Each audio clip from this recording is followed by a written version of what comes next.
They all leave. For a long time, that was the knock on the Raptors and their stars, Tracy McGrady, Vince Carter, Chris Bosh. No matter how much Toronto loved them, eventually they all walked out the door. And of course, you can add Kawhi Leonard's name to that list, but you would have to put a very big asterisk next to it. The Kawhi experience was so different from the rest, which is why it's going to be so different tonight when Kawhi comes back to Toronto for the first time since joining the Clippers. When T-Mac and Vince came back for the first time, they got boos. When Kawhi comes back, he'll get a ring with more than 650 diamonds in it.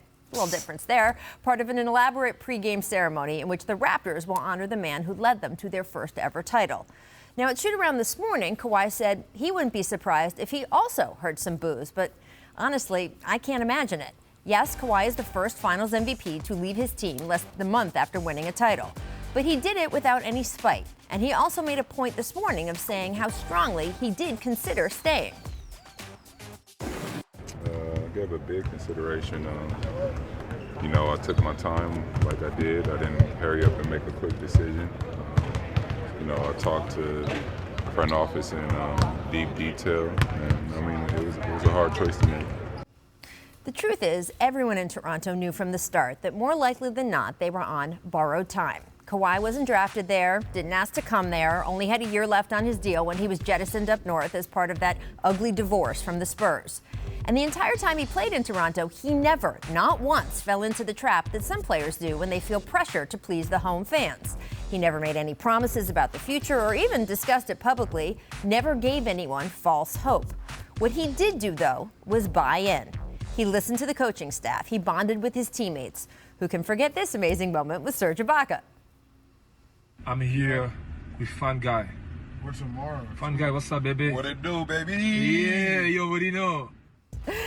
And when the postseason came around, he played through injury over and over. He also just flat out balled against the Bucks in the conference finals. Woo. Yeah, I'll just do that, please. Thank you very much. Wow. And then against the Warriors again. And of course, before any of that, against Philadelphia in the second round. You already know that Game 7 winner that Kawhi hit over the Sixers, the one that bounced and bounced before falling into the net and into history, is going to be a big part of the tribute video that the Raptors are going to show tonight. Well, here's a little sneak peek of that video. Is this the dagger?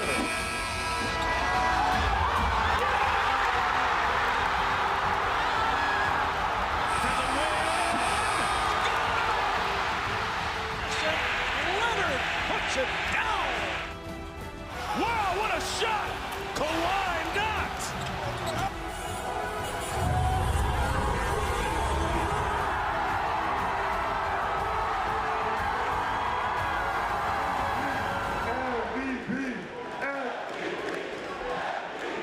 Everything I mean.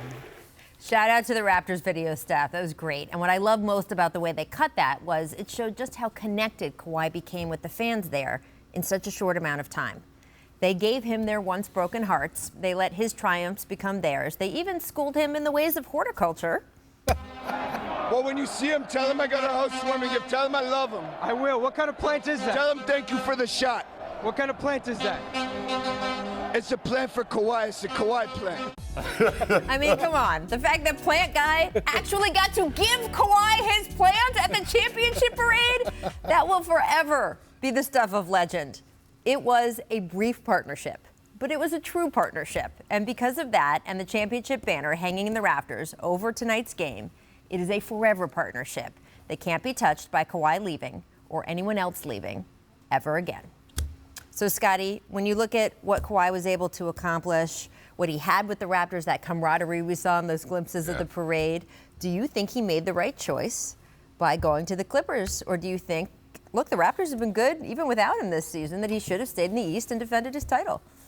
Well, Rachel, I always believe that free agents is for the player to make a decision that he wants to make. And there's no right or wrong decision. I think he made the right decision that he wanted to leave and come play here in LA around his own family and his home people. So, I'm happy for the decision that he made. It's giving some parity into the West, and now we don't know who's going to be in the Western Conference Finals, but I felt like it was a good decision. Kawhi had one of the most amazing summers I've ever seen in my lifetime. Because not only does he have this incredible playoff run and deliver Toronto the title, the machinations that he executed in that free agency maneuver were as impressive from a player control standpoint as we've ever seen. Yeah.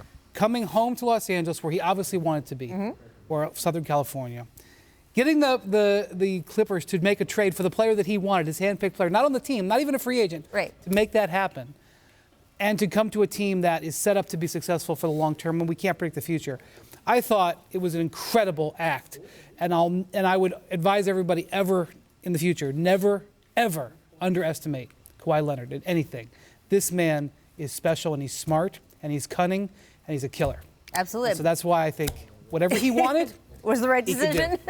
I mean, it's such a contrast to the way LeBron came to LA just a summer earlier. Maybe LeBron should have done it. Well, he ended up getting his team, but maybe LeBron should have told him who to trade for. Well, there was the idea that LeBron, and there was speculation and reporting, right, that LeBron was telling the Lakers, or that his people were telling the Lakers kind of quietly, trade for Kawhi Leonard, right? That there was those stories of, hey, if you want me to sign, make that deal for Kawhi Leonard. LeBron didn't do any of that. LeBron signed on July 1st. Kawhi waited till July 4th, so right, he got everything exactly the way he wanted it. Exactly. So, you know, it's just a very different thing. You also have to remember that Kawhi's family, as you said, is here in Southern California. His mom is here. Kawhi has 2 young children. The idea that they're going to get to grow up around their grandma is pretty cool. So I think for him, it was the right call. And the Raptors have shown they're a team without him still. I know they've had a couple losses recently, but they are showing that they are a presence in the East nonetheless. Thanks for watching ESPN on YouTube. For more sports highlights and analysis, be sure to download the ESPN app. And for live streaming sports and premium content, subscribe to ESPN+.